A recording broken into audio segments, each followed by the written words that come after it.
Hey guys, welcome to Quinian's Budget Crafts.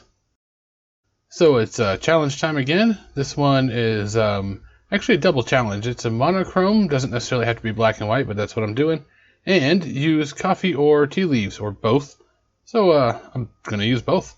What I've got here is a bit of that EPS, that's like the garage door or packing foam, it's the crumbly stuff. And a big jar of watered down Mod Podge and water. I'm putting the glue onto the foam, and then I'm going to flip it over and stick it on the cardboard. That is because the foam is actually really porous. A lot of the glue will go into it. I actually do not recommend doing this. If you have Super 77, use that, but I don't, so I'm doing this. Once you get it all soaked, go ahead and put something heavy on it. After that dries, it should be pretty flat. And then I'm going to lay out all the trees and stuff I have. So I really did not want to make a bazillion trees for this, and I didn't want to buy them either because they're actually really expensive. So I went on Thingiverse and I found a bunch that I liked and I printed them out. The links for all of these trees will be in the description below. Most of them are actually just the same tree, they've just been resized. That's about the only difference. And I also went ahead and trimmed this down to equal sizes. That way I can trim off the crumbly part of the foam, and it'll be a even size to use like in a large game tile. I did have a plan in mind here. I wanted to have a path down the middle to the thing I'm going to put at the end. The path I wanted 2 inches wide, just 10 feet in 28 mil scale. The wide part of the square is 2 inches, so I can just use that once I figure out where the middle of the thing is. And then I'll lay all this stuff out. Alright, there we go. Now I have some idea of what it is I wanted to do here. You might recognize a couple of these things. That's on purpose. I like to put stuff like that in my builds. Anywhere there's like a really big spot, I can take some of these tiny trees and stick them in there just to kind of fill it in a little bit. I don't want to get too crazy though, because I'm going to be doing some like OSL painting, which means I got to paint the shadows on the ground. So I don't want more shadows to paint than I absolutely have to do. So then I just went ahead and traced out where the path is going to be and where it's going to end. That way I can go ahead and sink that part of the foam a little bit. You could of course carve the foam out if you want to. That makes a giant mess though. So I went ahead and did it with heat. Using a lighter for this may or may not be safe. I don't know about fumes and whatnot. I didn't actually burn anything or melt it to the point that anything turned black. But if you do use a flame on this, do it at your own risk. I also went around the rest of it with the flame to try and make a few lower spots. And I planned to build some higher spots up with my dirt. It didn't really work out that way, but it was a good idea, I guess.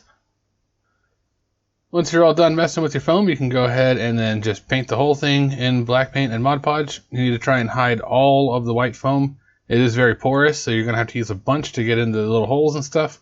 This might cause your thing to warp. You may want to weight it down. Mine actually did warp a little bit, but it's okay.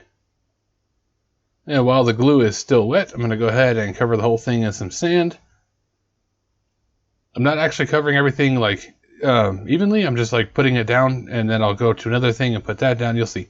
So starting with the sand, go ahead and cover some of that with sand. And then I went through and put some coffee grounds. Don't worry, these are used and cleaned and dried out, so it's not like I'm wasting the coffee. Then I put down some fish tank rocks. These did not stick very well. I think the best way to go about doing that would be to actually individually glue each one down. I was kind of hoping that my other gluing methods would hold them down. It kind of did. But anyway. The next step is grout powder, and I'm going to run this through a sieve so you don't get any giant clumps anywhere. Well, not that many anyway. This is used to kind of glue everything down, and if you're not going to be painting it, it gives a really cool color. Once you're all done with that, then you can go ahead and put on whatever you're going to use to make your textured ground cover, like your flock or whatever. In this case, I'm using tea leaves. This is from the 3 or 4 different brands of tea, so your mix may vary. And then I just put some alcohol into a spray bottle and use that to drench the whole thing. This grout powder needs to be wet in order to solidify. I didn't really want to use water because that takes a very long time to dry, so I figured alcohol. It worked out pretty well. While everything was still wet, I went ahead and took the largest of the trees and kind of rubbed it into the board to push the grout and stuff out of the way so it would sit nice and flat. And then I got some tacky glue. You could use Mod Podge or Elmer's glue. It didn't really matter. Any kind of glue just to sort of hold it in place. You're going to put grout around these to glue them permanently, but You need something to hold them down for right now. Then I went through and placed all of the trees just to make sure that they're where I wanted them before I started gluing anything. And then one at a time, lift them up, put some glue on the bottom, squish them back down. You don't have to be very careful here. It's fine if the glue squishes out. Then I went through and put more coffee grounds and tea leaves around the base of all of the trees, just to kind of blend them into the platform. And the same thing with some grout powder. And more alcohol spray to wash it off of the tree and to make it solidify around the base. So it is at this point that I kind of wish that I had stopped, because I actually really liked the way this came out. But this is monochrome and I decided to go with black and white instead of brown, so off to spray paint some stuff. I did gray on everything first, and then I hosed it down in black. Then I went through with the airbrush and some Vallejo Model Air paint that Hate from Saber Die hooked me up with, so thanks for that, Hate.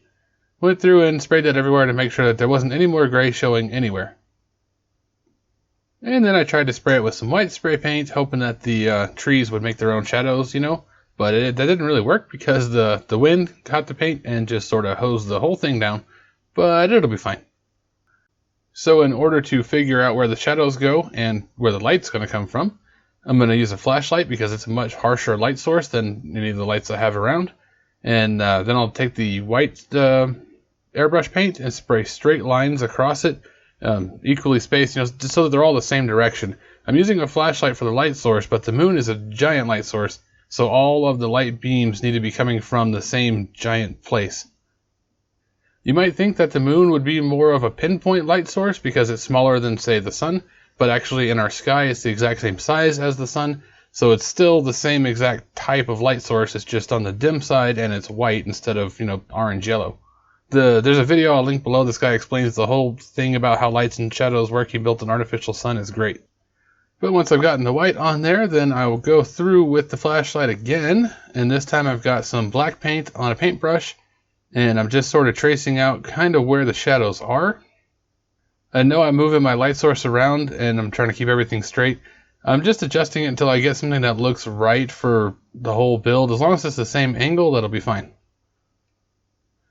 And then once I've got those vaguely painted down there, it kind of looks like a 3-year-old did that, I can go back through with the airbrush and sort of sort them out so that they actually look better.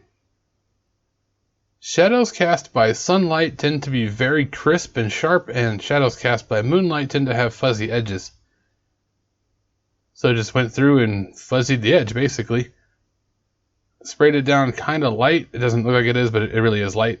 And then went back through with the airbrush much, much closer to it to darken the very center and put some little tendril things, like the small branches that come off the big branch. There you go. You got some shadows. And I'll jiggle my light all over the place to prove that that's actually not a real shadow. So one of the things about this was you're supposed to have some kind of contrast in there, some sort of actual color of some kind. So I figured what I would do here is I would paint up her skin tone and then paint all of the rest of her appropriately black and white like she is. That way she still matches the black and white thing, but she stands out. Had I planned ahead and did this before I glued everything down, that would have been a whole lot easier. But here we go. I also painted her sword a silver color, and then I used a very watered down white to do the egg she's sitting on, so that it doesn't actually have any shadow on it. It's white all the way around. It's a very subtle thing you probably wouldn't notice, but it's there. It's enough to make your brain wonder what you're looking at, because it doesn't match the rest of the shadows. But there you go. That's my attempt at OSL painting, monochrome build, using coffee and tea leaves all on the same thing. I'll throw up some pictures for you. And of course, as always, thanks for watching. Don't forget to like, share, comment, subscribe, and I'll catch you on the next one.